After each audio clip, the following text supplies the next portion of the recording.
संत मत धारा आपकी सेवा में प्रस्तुत।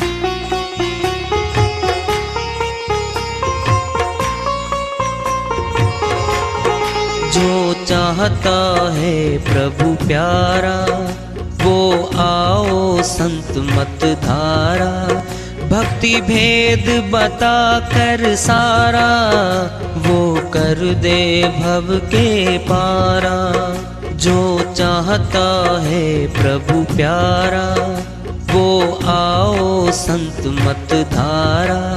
भक्ति भेद बता कर सारा वो कर दे भव के पारा। जो चाहता है प्रभु प्यारा।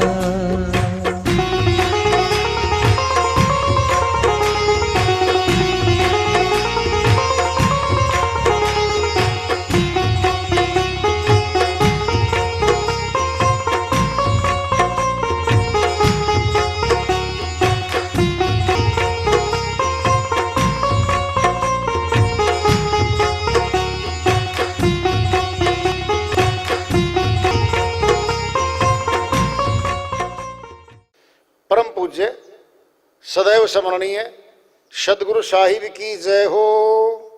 सतनाम साहिब। आदरणीय सर्व संतों की जय हो। उपस्थित आदर के योग प्रभु प्रेमी एवं जिज्ञासु आत्माओं, हम सभी पूर्ण पिता परमात्मा सभी सृष्टियों के रचनहार कुल मालिक हम सबके जीवन का आधार उनकी महिमा को सुनने के लिए एकत्रित हैं। मेरी सभी से अर्ज है कि मैं कोई जगत गुरु नहीं, कोई महाराज नहीं, कोई महामंडलेश्वर नहीं। मैं केवल सभी संतों की चरणों की धूल हूँ और आपका भक्ति मार्ग में सहायक हूँ। मैं अपनी सीधी साधी टूटी फूटी भाषा में, संदुकड़ी भाषा में भक्ति भेद के गूढ़ रहस्यों को उजागर करने वाले विचार आपके समक्ष रख रहा हूँ। यदि अच्छे लगे अपनाएं, नहीं तो गैर जरूरी समझकर विसार दें। देह नयन बिन रैन चंदर बिन। देखो हमारा शरीर है, ये देही है। आंखें ना हो तो सब काला गया।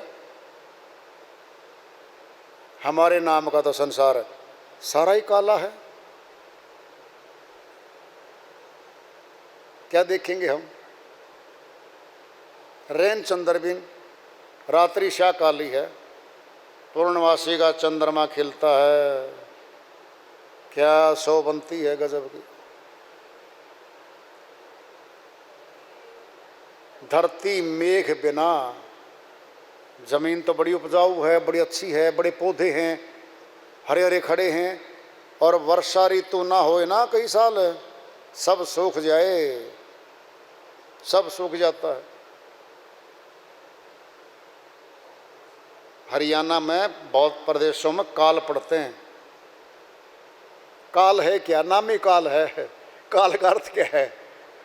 जो हरे भरे पौधों को सुखा दे और नई फसल ना उगने दे, यानी मनुष्य को और जानवरों को दुखी कर दे पूरी तरह से। भोजन के लाले पड़ जाएं, पानी नहीं मिलता, नहीं मिलता था पहले, ऐसा हुआ है।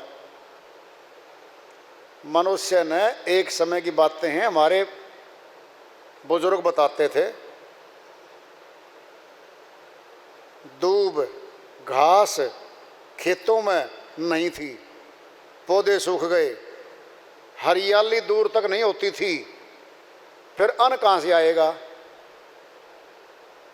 मनुष्यों ने वह खाए हैं कुछ दिनों तक जो पशु खाते थे, थोड़ा बहुत जो कुछ बचा हुआ था। अबाड़ कबाड़ सड़ा खड़ा था कुछ खेतों में। कुछ ऐसे पौधे हैं जो बिना पानी के बहुत गहराई से खींचते हैं। जाल है, राजस्थान में होती है वो, उसको खिलाते हैं। वो क्या नाम होता है इसका? जांटी। जांटी होती है वो। बहुत दिनों तक रहने की क्षमता उसके अंदर बिना पानी के। उसके पत्ते तोड़ तोड़ के मनुष्यों ने खाए हैं। समय था कभी, कैसा समय रहा होगा। धरती मेघ बिना, बिना वर्षा ऋतु के धरती किसी काम नहीं, क्या पैदा करेगी वह। जैसे पंडित वेद बिना हीना, तैसे प्राणी गुरु नाम बिना। ब्रह्म ज्ञानी तो आ गया, फिर वेदों का ग्रंथों का भेद तो नहीं जानता, सूखा विद्वान बन गया, कोरा। उनकी जानकारी हो, अध्यापक तो है, फिर अध्ययन तो नहीं आता। कुआं तो है, फिर जल नहीं उसमें, फिर गड्ढा है वो। कुआं उसे कहते हैं जिसमें जल हो, तालाब किसे कहते हैं जिसमें जल भरा हो।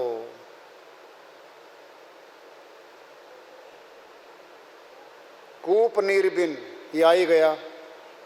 कूप नीर बिन, कुआं जो है बिना नीर के, बिना जल के किसी काम का नहीं है। धेनु अक्षीर बिन, गाय तो है फिर दूध नहीं देती, फिर क्या करे, खर्चा है।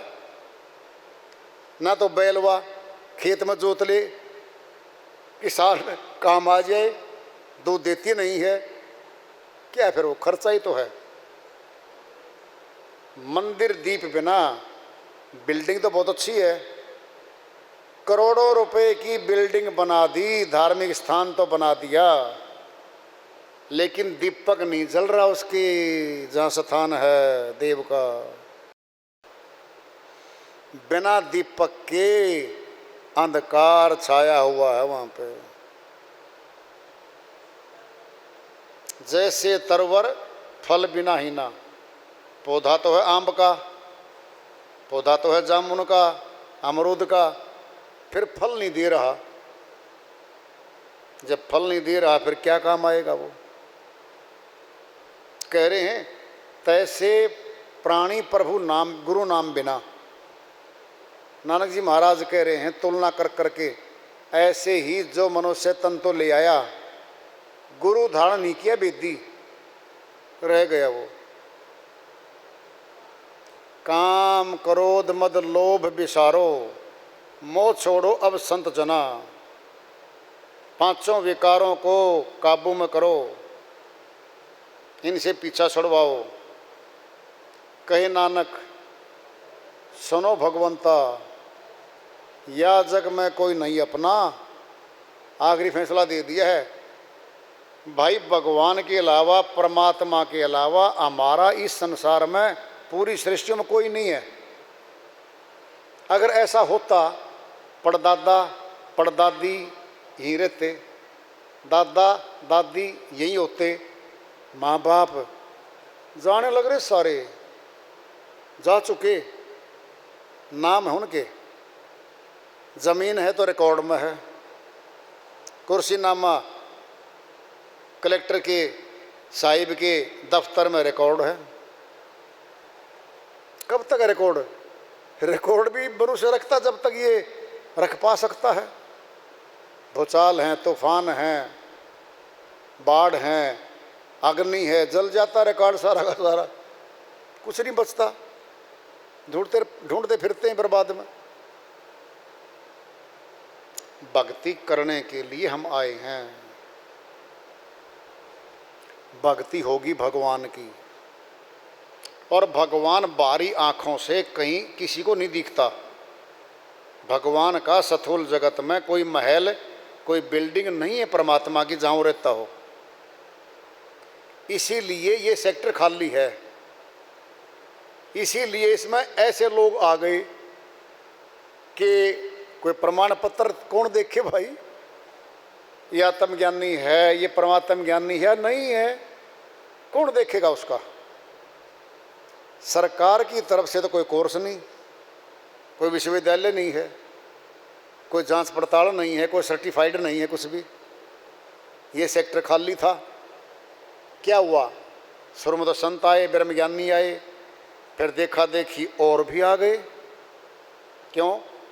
क्योंकि ये सबसे बड़ा ज्ञान, सबसे बड़ी विद्या है ये। जो इस विद्या को देगा वह गुरु कहलाएगा। गो अंधियारा जानिए रोक ये प्रकाश, मेटे अज्ञान ज्ञान दे गुरु नाम है तास। साहिब कहते हैं जो अंधकार मिटा के प्रकाश में ले आए वह गुरु है। जो अज्ञान दूर करके ज्ञानी बना दे। कैसे ज्ञानी? सुनना है, सुनो। आपने नकली ऊपर को गोल फेरा हुआ सोने का कोई जेवर दे जाए, पहचान तो है नहीं, न कसौटी है, और बदले में वो ये कह के जी 20 तोले है जी सोना, 40,000 का भाव 8 लाख का हो गया जी, मुझे तो 5 लाख दे दो। नहीं भाई मैं तो 2 दूंगा, कि 2 दे दो, और 2 लाख ले उड़िया। अब वो संभाल के रख रहा है। उसका कोई मित्र था, जानकार था, सुनार था, कहता भाई ऐसे ऐसे है, एक जेवर दे के गया है, इतने पैसे लेके गया है, ज़रा देखिए। टच किया कसौटी से, कहता इसमें तो भाई तो सारा नकली है। क्या सब, क्या हाल होगा उस आदमी का? भारी घाटा हो गया, 2 लाख ले उड़िया। अगर वापिस आके उसको कहें, कहता मेरा तो असली था, ये किसी और का नकली मुझे मत दिखा। पहले तो विश्वास करके लेते थे लोग, देते थे। और सोने चांदी की तो लिखत कहीं होती नहीं देखी। ये तो नंबर 2 के काम होते थे सारे। विश्वास पे कोई दे गया भाई, ले गया, शादी करके अपने बिटिया की, बाद में साल के बाद हिसाब कर गया, 2 साल में कर गया। आमतौर पे तो व्यक्ति को बेटी की शादी करनी है या कोई कर्जा उतारना हो या मकान बनाते बनाते 1-2 लाख की कमी रह रही हो तब लेता है, नहीं तो इस प्रकार तो नहीं लेता वो। आखिरी रिजोर्ट है मनुष्य के पास, जेवर रख के पैसे लेना, ये सबसे आखिरी है। जब कुछ नहीं बचता तब ये बचता है। तो कसौटी क्या है? ध्यान से सुन लो सारे। आत्मा इसी तन में है, परमात्मा भी इसी तन में है, फिर मिलाप कैसे हो? प्रश्न किया एक ने, कहता जब परमात्मा अंदर है, आत्मा अंदर है, फिर चोर चोरी कर रहे, डाकू बन के डाका डाल रहा है मनुष्य, तो कत्लो गैरत कर रहा है, कब्जे कर रहा है, फिर वो परमात्मा जब अंदर बैठा है तो क्यों नहीं रोका उसको? सही प्रश्न है, सही है ये। अब उत्तर है इसका। उंगली माल डाकू डकैती डालता था, जब महात्मा बुद्ध की शरण में आया, उसके संपर्क में आया, बदल गया। क्या किया? अंदर से बदल दिया। जब अंदर बदलेंगे ना तो बाहर से बदल जाएंगे हम। क्या है? हमने लोभ के अंक को कम करना है। और हम जब ब्याज के पैसे देते थे ना, किसी से लेते थे ना, कहता 550 ब्याज के बन गए जी, 50 तो छोड़ दो, कहता 50 पहले। ब्याज पे पैसे देने वाला लेने वाला ये काम करता है। कहता जी ब्याज के 50 छोड़ दो, ये पहले भाई इसी के लिए दिए थे तेरे को। पक्का लोभ गांग बैठा उसमें, पहचान है ये। आमतौर पे चली आ रही है रीति रिवाज, हमने देखा है हमारे बुजुर्गों को देते लेते लेन देन करते, पिता को भी देखा है, पड़ोसियों को भी देखा है। जब पैसे समेत ब्याज वापस करने आता था लेने वाला, तो ब्याज में से जैसे 10,000 ब्याज के बैठ गए, कहता भाई 500 पकड़, तुरंत छोड़ता था वो, 500 भी वापस ले भाई, मैं पूरा ब्याज नहीं लूँगा। कुछ अच्छे व्यक्तियों का, सज्जन पुरुषों का नियम होता था, पूरा ब्याज नहीं लेते थे कभी किसी से, वो चाहे 100 वापस करो, करते थे कि पूरा नहीं लूँगा। और जो यूं कहो ना कि 50 रुपये पहले भाई, छोड़ किस बात की है, पक्का हो तो लोभी है, लोभकांग है। अब देखना लोभकांग कम कैसे होगा। अब वही आदमी है, फिर लेन देन कर रहा है, फिर कोई आया, लाला जी हिसाब कर लो, ये 10,000 रुपये ब्याज के लो।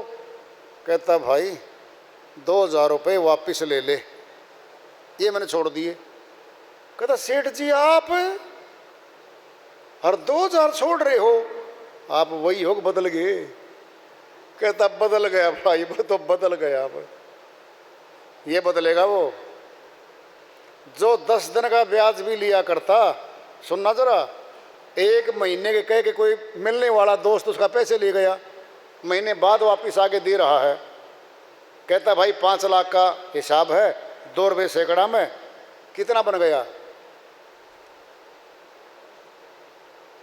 1,000 बन गया। कितना बना? 1,000 रुपये बन गया है महीने का। 10,000 थोड़ी बनेगा, 1,000 बनेगा। हाँ, तो ब्याज देने आया। कहता लाला जी ये ब्याज पकड़ो, ये आपका मूल पकड़ो। कहता यार मुझे शर्मिंदा ना करे। तो क्या? कहता मेरे तो 5-5 लाख तो मूल मरा पड़ा लोगों में।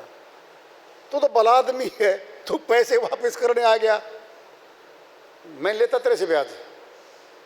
निर्लोभ ही हो रहा है वो, लोभ के अंग को तोड़ने जा रहा है। जो दान नहीं देता था ना कभी, वह दान देने लग गया। ये आएगा, कहता ये तो बदल रहा है भाई, अंदर से बदला तब बाहर करनी बदली है। डाकू अंदर से बदला, फिर बाहर करनी बदल गई। जो हाथ लोगों को लूटते थे वह परमार्थ का कार्य करने लग गए, भलाई का कार्य करने लग गए वो हाथ। कब बदलेंगे हम? जब भेदी जानकार हमें मिले, वो मनुष्य तन के उद्देश्य को बताए, भाई तेरा ये कार्य नहीं है, गुजारा कर, गुजारा चला, परिवार का चला, साथ में भक्ति कमा, ये तेरे साथ जाएगी। वो समझ गया, जो भी समझ गया उसका जीवन बदल गया। अब ले लो बात ऊंची, फिर कैसे मिले परमात्मा को? फिर कहाँ मिले? बाहर तो घर है नहीं, ये तो आ ही लिया। घट में है, फिर घट में मिलो। फिर घट में मिलेगा कौन? ये हाथ तो नाशवान है, पैर 10 इंद्रियां ये तो नाशवान है, फिर ये तो कभी परमात्मा से मिल नहीं सकती भाई। फिर कौन मिलेगा? प्रश्न पैदा कर लो। अंग्रेजी जानने वाले मनुष्य से कौन बात कर सकता है? जो अंग्रेजी जानता है वो करेगा उससे बात। परमात्मा का अंश आत्मा है, जो परमात्मा की भाषा है वह आत्मा की भाषा है। आत्मा की आँख परमात्मा को देखेगी। ये बाहरी आँखों से तो आत्मा बाहर का देख रही है, सतुल का, इस नाशवान संसार को देख रही है। ये बंद हो जाएगी बाहरली देख। जब बाहरी देख बंद हो जाएगी ना, फिर क्या होगा? फिर अंदर की देख खुल जाएगी। लास्ट में आएगा, पहले अध्यापक ने सारा ज्ञान अंदर ग्रहण कर लिया, अब बाहर विद्यार्थी को पढ़ा रहा है। वो अंदर से बाहर आ रहा अध्यापक। ध्यान से सुन लो, ज्ञान अंदर अर्जित किया है, तब बाहर प्रैक्टिकल कर रहा है वो। जब तीसरे नयन से अंदर देख लेंगे हम उसको, फिर बाहरी नयन खोल देगा गुरु। फिर तो अंदर भी देखो और बाहर भी देखो। जैसे अध्यापक आंख बंद करके प्रस्ताव याद सुना दे, लिखवा दे, पढ़वा दे बच्चे को, और जब तक अंदर याद नहीं था ना, न अंदर था न बाहर कुछ था, जब अंदर की आंख खुल जाएगी फिर गुरु बाहर की आंख भी खोल देगा। जब तक अंदर की आंख नहीं खोल लेंगे ना हम, फिर बाहर की आंख खोल भी दी ना, उसका कोई फायदा नहीं होना। क्यों नहीं होना? क्योंकि अभ्यास तो अंदर की करनी से करवाना था ना गुरु ने, बाहर तो था ही नहीं वो। बाहर उसका परिवार दिख रहा था, उसने साथों सामान बिल्डिंगें दिख रही, अपना धन दिख रहा था। क्या कहा गुरु ने? छोड़ दे तेरा घर, कोण में बैठ जा। एक कोण है तेरा 3 बाई 3 फुट का, छत पर बैठ, घर में बैठ, कमरे में बैठ, खेत में बैठ। तेरी जमीन तो 3 बाई 3 फुट की है, जिसमें तू पैर भी पसार लेगा, फिर पलाथी मार लेगा, फिर आराम से बैठ जाएगा। तेरा तो इतना ही है। और सोने के लिए तो भाई 6 बाई 3 फुट है तेरी, तो 3 फुट चौड़ाई की 4 पाई है, 6 फुट तेरी लंबाई है। तेरा तो घर में इतना हिसाब किताब है। 6 बाई 3 की तो 4 पाई पहले होती थी, अब मॉडर्न जमाना आ गया 90-100 साल से, बेड आ गए। पहले भी होते थे राजा महाराजाओं के, 6 बाई 6 के बेड होते थे, उससे बड़े तो होने भी नहीं। क्या ये अपने लिए जब गुरु कह रहा है संसार को बाहर आंख मूंद ले, तेरे परिवार से, तेरी बिल्डिंगों से, तेरे धन से, और अंदर बैठ, प्राण मार्ग में चढ़, आज्ञा चक्कर में आ, और यहाँ रुक। ताकत लगती है, आसान नहीं आना। इससे क्या बनता है? इसके अभ्यास से त्रिकुटी में विवेक है वह जागृत होता है। इसको कुछ मिलेगा, अगर नहीं मिलेगा ना फिर नहीं बैठे यूँ, फिर तो बाहर घूमता फिरेगा, अंदर जाएगा। जब अंदर की पक्की बैठक हो जाएगी ना, इसकी अंदर कुछ मिलेगा इसको, फिर गुरु कह देगा फिर बाहर निकल भाई। ये क्या है? अब तो बाहर भी कर और अंदर भी कर, वो आखिरी है। जैसे अध्यापक बन के बाहर भी कर रहा काम और अंदर अपनी कलम से घर में भी कर रहा है, स्कूलों में भी कर रहा था, औरों को पढ़ा भी रहा था, ऐसे ही करेगी आत्मा। ये पहले अंदर करेगी, फिर बाहर करेगी। तो भाई सूक्ष्म विद्या है, सूक्ष्म अति सूक्ष्म है भक्ति का मार्ग। भक्ति का मार्ग झीना रे, भक्ति का मार्ग झीना। साहिब कहते हैं बहुत बारीक रास्ता है वो, कितना कठिन है ये मार्ग। संसार में सब कार्यों करने से कठिन कार्य भक्ति कर्म है। अब सुनो ना, आसान है, सबसे आसान है ये। पैसा नहीं लगेगा, घर नहीं बदलना, अपने घर में रहो, गृहस्थाश्रम में रहो, आप ज्यों के त्यों रहो, घर में बैठ के नुक्ता जान के भक्ति कर लो, हो गया ना आसान। एक बोले मानो बाबू जी कहते गुरु जी आपकी एक के बाद नहीं समझ माननी मार दो, कदे कठिन बता दो भक्ति ने, कदे आसान बता दो हो। भाई यही है अटपटी बातें संतों की, ये अटपटी।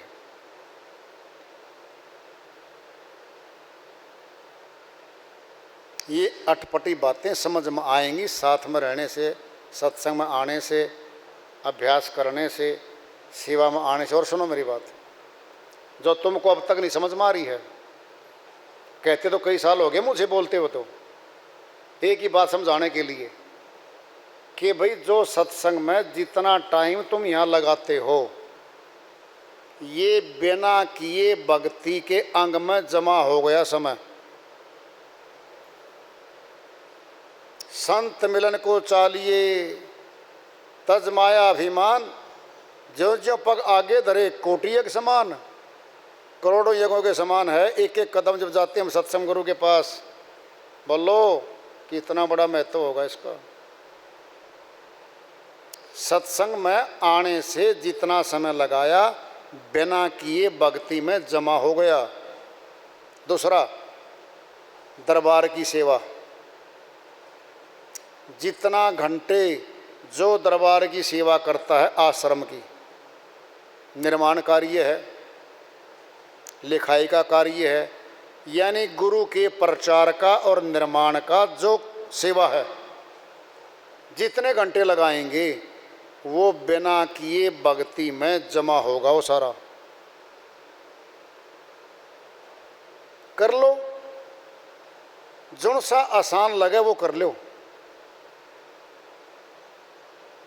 अगर नहीं करोगे ना तो फिर सुन लो भी ध्यान से, भक्ति में भी चित्त नहीं लगेगा,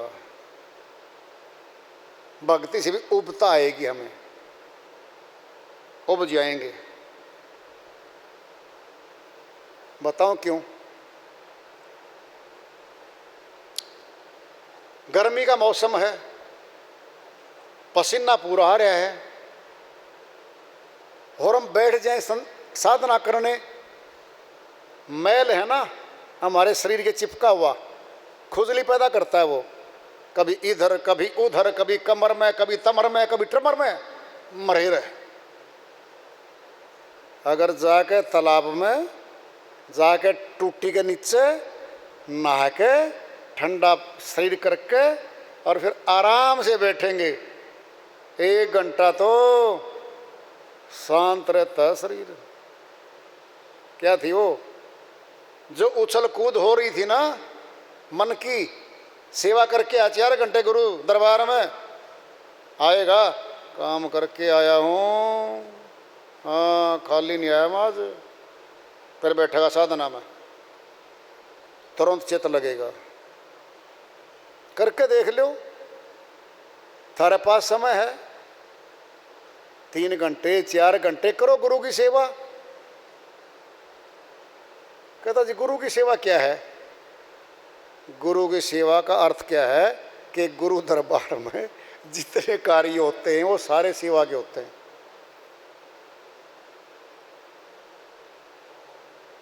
कुछ भी कर लो, बिना किए पूंजी जमा होती है वो, फिर मन लगेगा। सेवा करने के बाद सुनना है, सुनो ध्यान से, जब हम दान करके आते हैं ना, 100-200 आदमियों को तो भोजन करवा के आ रहे हैं हम, 50 गायों को चारा खिला दिया हमने, हम दोनों पति पत्नी है। अब चलेंगे सेठ जी हम तो, अब कार में बैठेंगे, और जी पंडित जी रह गए मंदिर वाले, चलो 2 डिब्बे मिठाई के, थोड़ा फल फ्रूट, थोड़ी सेवा, बस छोड़ दिया है। अब खुश हो रहे हैं, भूख 1 घंटा लेट हो लिया भोजन से। वो कहता भोजन तो का तो समय जा लिया, कहता आज भूखे नहीं श्रीमती जी, इतनी खुशी मिल गई हमें, भूख ही नहीं है। बोलो खुशी मिली है सेवा करके, परमार्थ का कर्म करके मिली है खुशी, भूख भी गई। ये है सेवा का महत्व। तो वार्ता चल रही है चेतावनी प्रभु प्राप्ति की ओर। आज का पड़ा और इसको आगे जारी रखें। प्रेम से बोलिए सदगुरु साहिब की जय हो।